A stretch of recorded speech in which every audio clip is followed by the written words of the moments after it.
Hoje completa-se um ano na Embaixada do Brasil em La Paz, o senador Roger Pinto, asilado, configurando no tratamento a ele oferecido pelo governo boliviano e em razão da passividade do governo brasileiro diante dos fatos, um cenário de afronta à liberdade de expressão, aos direitos humanos e ao Estado de Direito democrático. Impedido de falar, impedido de receber visitas, impedido de ver o sol. Há um ano sem tomar sol está o senador Roger Pinto, oposicionista da Venezuela. Está asilado, está recluso, é uma espécie de prisioneiro em razão do seu comportamento libertário, na oposição denunciando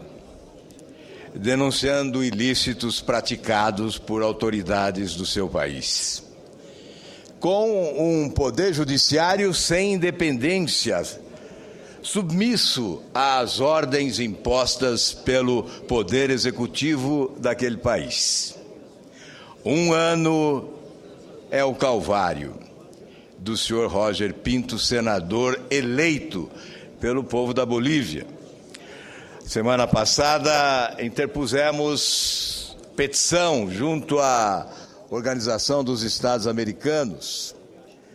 Apelamos para a Comissão Interamericana de Direitos Humanos na esperança de que uma ação além dos países possa significar o salvo-conduto para que, sem risco e em segurança, o senador Roger Pinto possa deixar a Bolívia e chegar até o Brasil. As últimas informações dão conta, senadora Thaídes, de que há um movimento para que o salvo-conduto seja concedido e o senador seja transferido a Lima, no Peru. Seria uma forma de evitar que o presidente Evo Morales sofresse uma derrota, aceitasse esta espécie de imposição, como se isso fosse imposição e não fosse apenas o respeito à convenção que estabeleceu os direitos dos asilados. Convenção celebrada com a participação do Brasil e da Bolívia.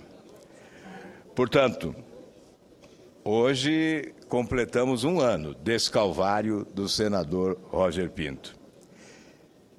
A petição encaminhada à Comissão Interamericana de Direitos Humanos ainda não mereceu resposta porque não houve tempo, e nós reconhecemos isso.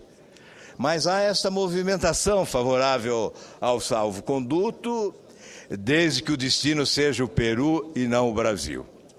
Que seja assim, mas que o senador possa ser liberado em segurança. Nós não podemos nos esquecer também de que este fato caminha paralelamente a outro fato. Saiu da mídia brasileira, mas há brasileiros presos na Bolívia. São 12. Foram presos, todos conhecem o episódio, em que cenário foram presos e em que circunstâncias se encontram detidos. Nós já nos referimos a esta prisão como sequestro.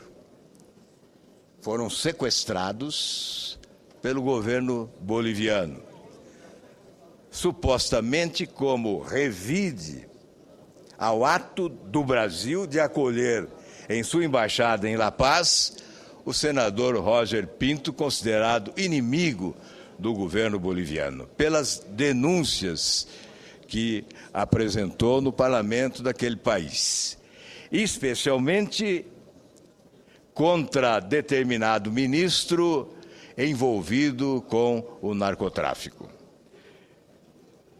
Nós estamos aguardando que o governo brasileiro adote providências mais eficazes em relação aos brasileiros presos na Bolívia. Nós sabemos em que circunstâncias eles foram detidos.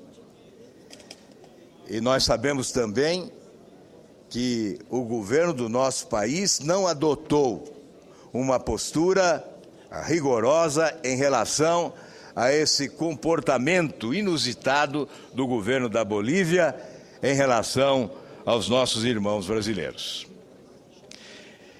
Eu tinha que fazer esse registro, senhor presidente, e manifesto esperança de que a Comissão Interamericana da Organização dos Estados Americanos adote providências, não apenas em relação ao senador Roger Pinto, mas também em relação aos brasileiros sequestrados que se encontram num presídio de Oruro, no interior da Bolívia.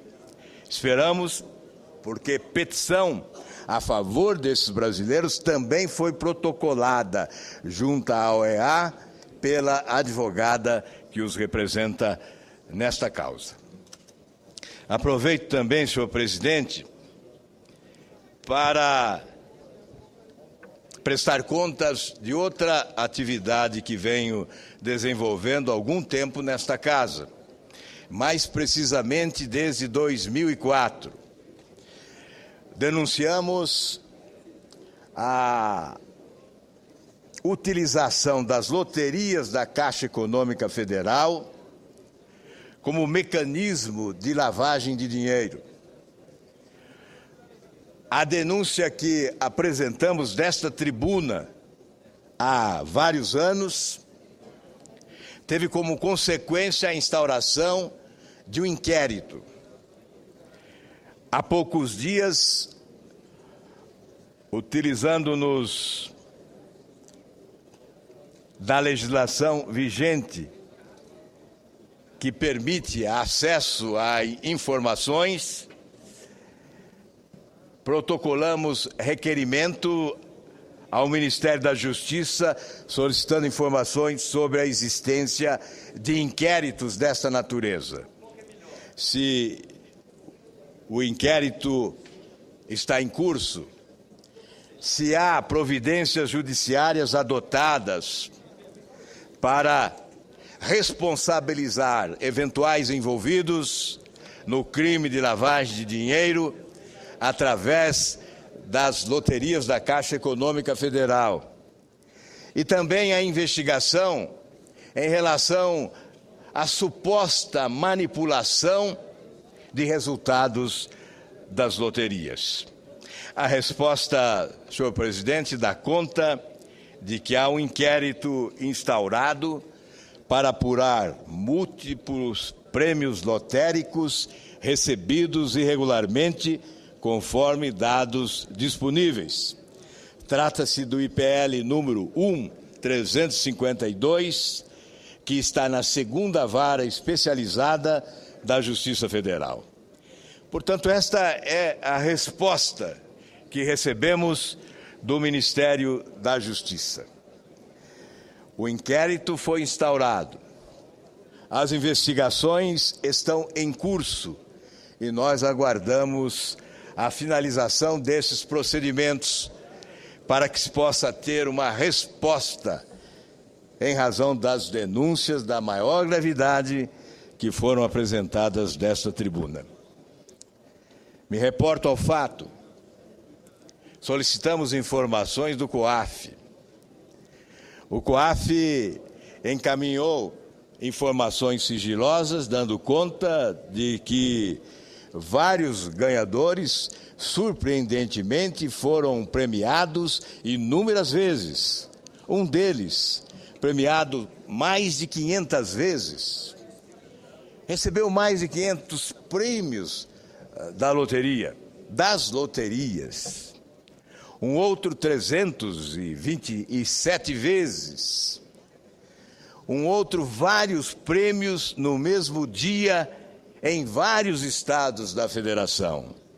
Obviamente são indícios visíveis de lavagem de dinheiro, utilizando o mecanismo das loterias administradas pela Caixa Econômica Federal. Isso não pode ficar sem resposta. Isso tem que ter consequência.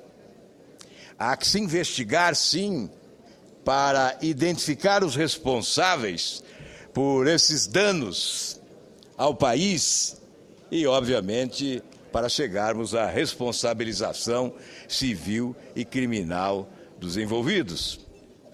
Uma das razões de nos colocarmos contrários à PEC 37 em tramitação na Câmara dos Deputados. Essa PEC 37 não subtrai apenas prerrogativas do Ministério Público, subtrai, por exemplo, prerrogativas do COAF. Se a PEC 37 estivesse em vigência, nós não teríamos as informações do COAF que nos possibilitaram denunciar irregularidades nas loterias da Caixa Econômica Federal, ensejando a oportunidade desta investigação, que há de cumprir o papel do combate à corrupção, dos ilícitos que são praticados, especialmente, neste caso, o ilícito da lavagem de dinheiro. É por essa razão que nós nos opomos à aprovação da PEC 37, que é um atentado aos interesses nacionais, sobretudo de moralização da atividade pública brasileira, porque temos a exata noção da importância desses mecanismos de investigação no combate ao crime organizado e à corrupção na administração pública do país. Não há dúvida... Um minuto, senador. Não há dúvida eu pediria todos nós... Só um minuto. Senhor eu pediria aos nossos nobres aqui presentes que não se manifestasse durante a fala do nosso senador Álvaro Dias. Muito obrigado. Muito obrigado, presidente. Em que pese o fato do aplauso ser sempre um estímulo, nós temos que respeitar o regimento da casa e agradecemos as manifestações dos nossos visitantes. Eu vou concluir, presidente, afirmando que é essencial para o Brasil preservar todos os mecanismos disponíveis para o enfrentamento da corrupção, sobretudo na administração pública brasileira. Se há aqueles que ousam estimar em mais de 80 bilhões de dólares por ano de prejuízo com a corrupção no Brasil, nós afirmamos que é impossível avaliar o tamanho do rombo promovido pelos atos ilícitos praticados. E por isso, ao invés de reduzirmos a força dos mecanismos legais investigatórios, temos que preservá-los e fortalecê-los. Por isso, não à PEC 37 é a palavra de ordem nesse momento. Muito obrigado.